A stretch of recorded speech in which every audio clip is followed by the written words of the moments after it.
Olá pessoal, Shalom, graça e paz a todos. Sejam bem-vindos ao canal Aleph Tav. Estou aqui para fazer mais um vídeo. Hoje eu estarei comentando sobre o seguinte tema: pluralidade na Bíblia hebraica. Sobre isso que eu estarei, nesta ocasião, abordando e trazendo aqui algumas observações interessantes para compartilhar com vocês. Quando observamos o texto hebraico, massorético, encontramos uma série de expressões no plural, envolvendo o substantivo Elohim, mostrando claramente que não se trata apenas de uma pessoa, mas mais de uma.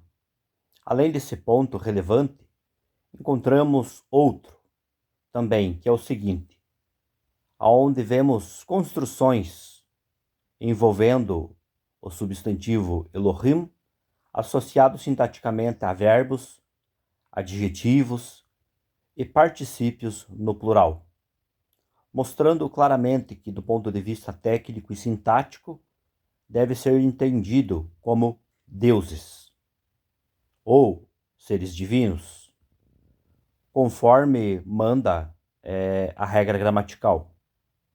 Partindo desse ponto e observando de forma introdutória, nós temos, por exemplo, o livro de Gênesis, aonde só aqui nós veremos uma série de construções aonde de forma clara, objetiva e explícita nos deparamos com tudo o que já foi dito aqui. Muitas outras questões interessantes. A partir deste momento agora, eu quero compartilhar com vocês algumas observações sobre essa temática a partir de alguns textos bíblicos. Começando pela narrativa histórica da criação do livro de Gênesis, capítulo 1, especificamente observando o versículo 26, nós temos aqui uma questão interessante, onde ocorre aqui a expressão naasé, traduzido aí normalmente como façamos. Verbo este que ocorre no aspecto ikitol, tronco calo, primeira pessoa do comum plural, na forma do cortativo, onde mostra o envolvimento de mais de uma pessoa no planejamento da criação do ser humano. Por que eu digo isso? Pelo seguinte fato: quando estudamos o uso deste verbo em todo o Tanar, percebemos que, dentro das suas 33 ocorrências, as 33 vezes que ele ocorre, em todas elas, existe sempre o diálogo entre pessoas. Isso ajuda-nos a entender claramente que, do ponto de vista sintático, ocorre aqui uma pluralidade de pessoas expressa neste versículo bíblico, aonde, observando tecnicamente, pode-se perceber que Deus está dialogando com alguém da mesma qualidade e essência divina que ele. É isso que está apontando de forma objetiva dentro desta estrutura do texto hebraico massorético. Então, aqui já nesta primeira aparição que estamos aqui tratando, na questão do âmbito da pluralidade, notamos que esta é, de fato, uma das ocorrências que mostra a realidade da pluralidade divina mantida dentro da estrutura do texto hebraico.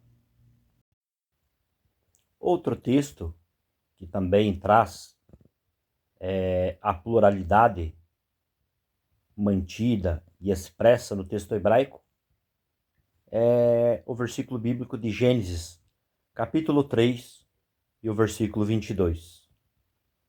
Nesse relato aqui do capítulo 3, após comerem o fruto proibido e serem abertos os olhos de ambos e verem a realidade, Adão e Eva acabam ficando aqui chocados com a realidade das vias de fato e se cobrem com folhas de figueira, segundo a narrativa bíblica. Logo surge Deus. E olhando para ambos, aplica então a sentença. Após ocorrer aqui um diálogo, um discurso entre eles. Em seguida, no versículo 22, tem um detalhe bem curioso. Quando Deus diz o seguinte: eis que o homem é como um de nós. O interessante é que no hebraico a expressão Kiahad Mimenu, como um de nós, traduzido literalmente, transmite claramente a pluralidade divina, um fato inegável de que Deus está aqui com outros seres divinos. Então, nesse versículo bíblico aqui, existe mais uma evidência clara desta pluralidade que ocorre dentro da Bíblia hebraica. Já no capítulo 11 do livro de Gênesis, dentro do seu contexto, vemos a construção da torre chamada Babel, ou seja, Torre de Babel. Porém, em determinada parte de um texto bíblico, que é especificamente o versículo 7, nos deparamos com a expressão desçamos e confundamos ali. Aqui nós temos dois verbos, ambos ocorrendo no tronco cal, primeira pessoa do comum plural, no cortativo. E notamos que existe aqui um diálogo, um convite expresso para descer e confundir a linguagem.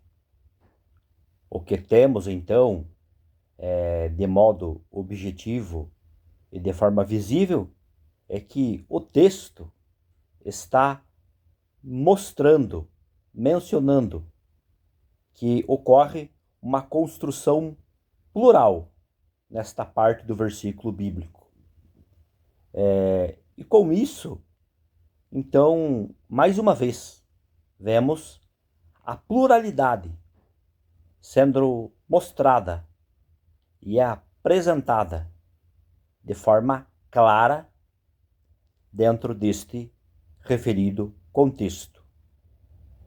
Com isso, é impossível negar que não exista uma pluralidade relatada nos textos bíblicos do texto hebraico. Então, observando simplesmente esses versículos que ocorrem dentro do livro de Gênesis, notamos uma série de expressões, construções, onde Deus vem dialogando com outros seres divinos. E detalhe, existem muitas e muitas construções, onde deixa claro que esse diálogo que ele mantém não são com anjos. Vendo a história do patriarca Abraão, no capítulo 20 do livro de Gênesis, nós temos uma declaração muito curiosa feita por ele, no versículo 13, ao dizer o seguinte: quando os deuses me fizeram sair da casa de meu pai.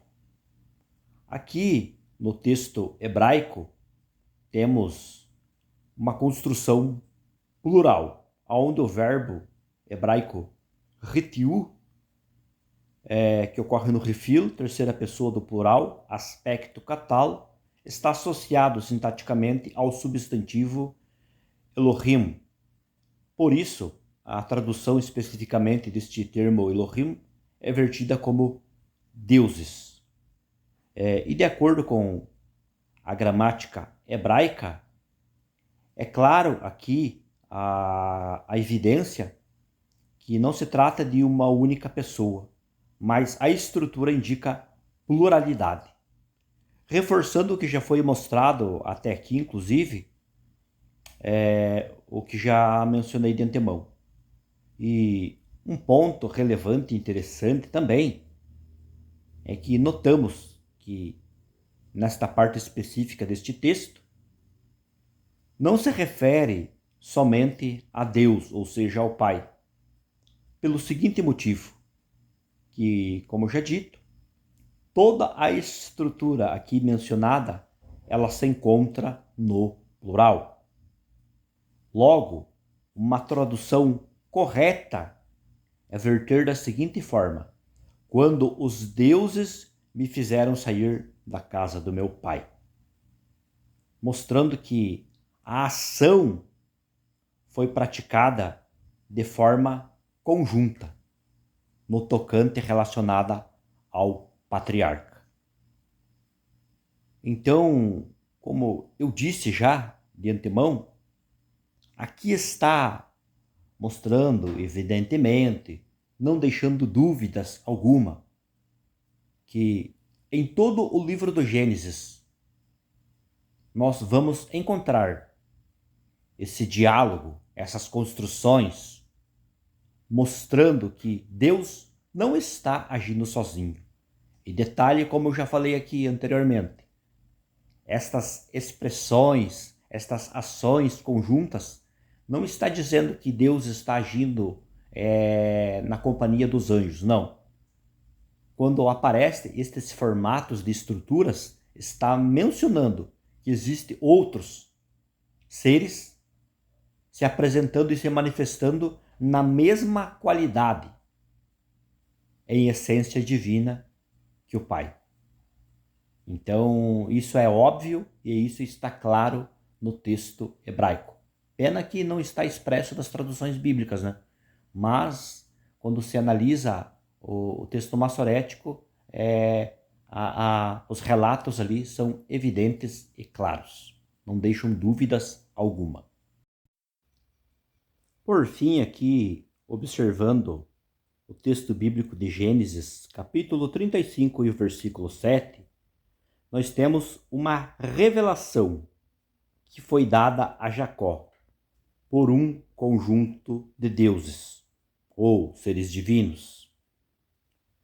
Especificamente nessa parte aqui, que nos diz assim: Kisham Niglu Elav Haelohim, que traduzido aí literalmente pode ser entendido da seguinte forma: porque ali se revelaram para ele os deuses.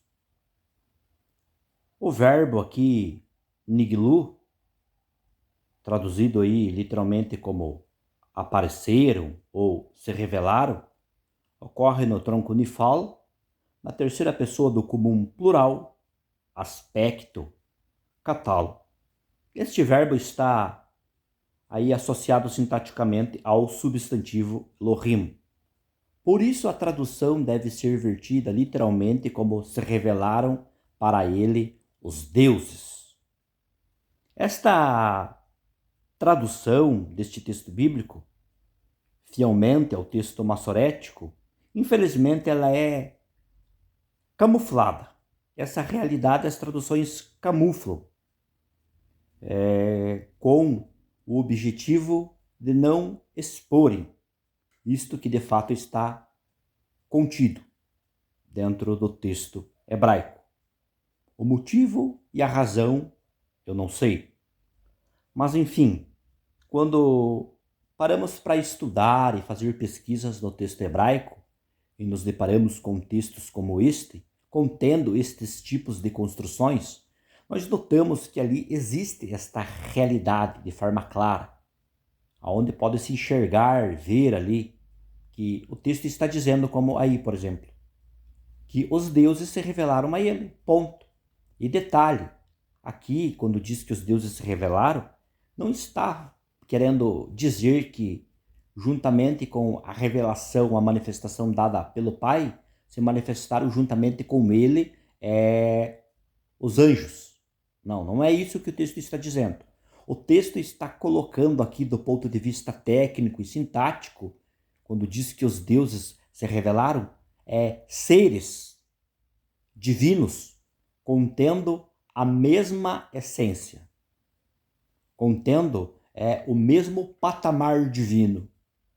Com isso eu quero dizer o quê? Eu quero dizer que, de acordo com a gramática hebraica, de acordo com a sintaxe, o texto está apontando que outros seres do mesmo nível do Pai, do Deus de Israel, se manifestaram, se revelaram juntamente com ele. É isso que o texto está dizendo.